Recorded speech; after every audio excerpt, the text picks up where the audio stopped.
दोस्तों, आज बिहार के इतिहास में एक नया अध्याय जुड़ गया है जब मुख्यमंत्री नीतीश कुमार ने बड़ा फैसला लेते हुए राज्य में शराब चालू करने की घोषणा कर दी है। यह पैसा सिर्फ एक सरकारी ऐलान नहीं बल्कि उस सोच का बदलाव है जिसने बीते कई सालों तक बिहार की पहचान तय की थी। यह वही बिहार है जिसने पूरे देश को शराबबंदी का मॉडल दिया था और आज वही बिहार एक नई राह पर आगे बढ़ चुका है। इस फैसले ने राजनीति से लेकर समाज तक, राज्य स्तर तक हलचल मचा दी है। गाँव की चौपाल से लेकर शहर की चाय दुकानों तक हर जगह सिर्फ एक सवाल है कि आखिर बिहार ने यह रास्ता क्यों चुना और इसका असर आम लोगों की जिंदगी पर क्या पड़ेगा। जब बिहार में शराबबंदी लागू हुई थी तब इसे सामाजिक सुधार की सबसे बड़ी मिसाल कहा गया था। महिलाओं ने राहत की सांस ली थी, घरों में झगड़ा कम होने की बातें होने लगी थी, गांव में सुकून लौटने की चर्चा थी। सरकार ने मन से कहा था कि बिहार ने नशे के खिलाफ निर्णायक लड़ाई जीत ली है। उस दौर में बिहार को नैतिकता और अनुशासन का प्रतीक माना जाने लगा था।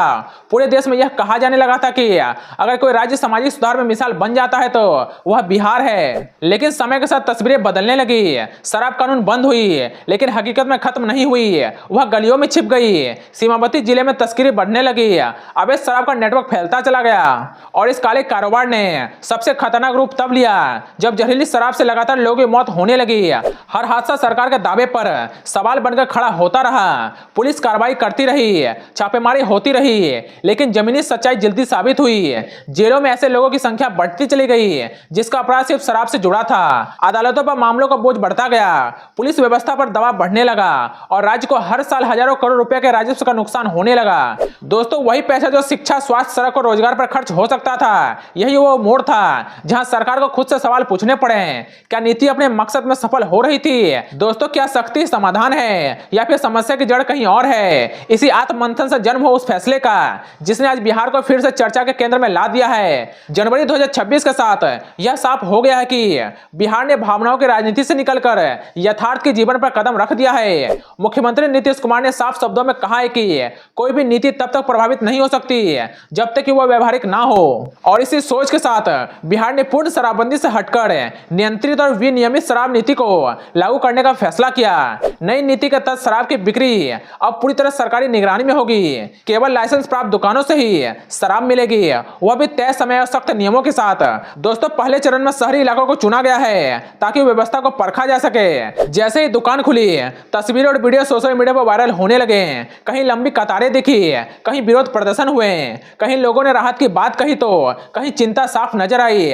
सरकार ने दो टूक कहा है कि यह खुली छूट नहीं, नाबालिगों को शराब बेचने पर कड़ी सजा तय की गई है, नशे में गाड़ी चलाने पर जीरो टॉलरेंस नीति लागू की गई है, सार्वजनिक स्थानों पर शराब पीना अपराध होगा, दुकानों के खोलने और बंद होने का समय तय है, हर दुकान पर सीसीटीवी, डिजिटल बिलिंग और नियमित निरीक्षण अनिवार्य किया गया है ताकि अवैध कारोबार पर पूरी तरह लगाम लगाई जा सके। सरकार यह भी मानती है कि सिर्फ नियंत्रण काफी नहीं, इसलिए नशा मुक्ति अभियान को और तेज किया गया है। राज्य भर में नशा मुक्ति केंद्रों का विस्तार किया जा रहा है। शराब की लत से जूझ रहे लोगों के लिए मुफ्त इलाज, काउंसलिंग और पुनर्वास की व्यवस्था की गई है। स्कूल, कॉलेज और गाँव में जागरूकता अभियान चलाए जा रहे हैं ताकि युवा पीढ़ी शुरुआत से ही नशे से दूरी बना सके। आर्थिक मोर्चे पर इस फैसले को बड़ा कदम माना जा रहा है। सरकार का अनुमान है कि पहले इस साल में राज्य को सैकड़ों करोड़ रुपए का अतिरिक्त राजस्व मिलेगा। सरकार का दावा है कि यह फैसले का इस्तेमाल शिक्षा, स्वास्थ्य, रोजगार और बुनियादी ढांचे के विकास में किया जाएगा। होटल और रेस्टोरेंट को बार लाइसेंस मिलने से पर्यटन उद्योगों को भी नई रफ्तार मिलने की उम्मीद है। निवेशकों को यह संदेश गया है कि बिहार व्यवहारिक फैसले से पीछे नहीं हटता, लेकिन राजनीतिक में बिना विवाद कोई फैसला नहीं होता। विपक्ष इसे सबसे बड़ा यूटर्न बता रहा है। सवाल उठा रहे हैं कि जो नीति की नैतिकता का प्रतीक थी वह अचानक बोझ कैसे बन गया। दोस्तों, महिला संगठन और सामाजिक कार्यकर्ताओं की चिंता भी सामने आई है। उनका कहना है कि शराब की वापसी से घरेलू हिंसा और सामाजिक संतुलन बढ़ सकता है। सरकार ने भरोसा दिलाया है कि महिलाओं की सुरक्षा से कोई समझौता नहीं किया जाएगा, किसी भी शिकायत पर तुरंत कार्रवाई होगी और जरूरत पड़ी तो नियम और सख्त किए जाएंगे। सरकार का कहना है कि यह फैसला महिलाओं के खिलाफ नहीं बल्कि अव्यवस्था और अवैध तंत्र के खिलाफ है। आज बिहार का समाज दो राय में बटा हुआ नजर आ रहा है। एक वर्ग इसे साहसी और यथार्थवादी कदम मानता है जो कहता है कि सच्चाई से मुंह नहीं मोड़ा जा सकता।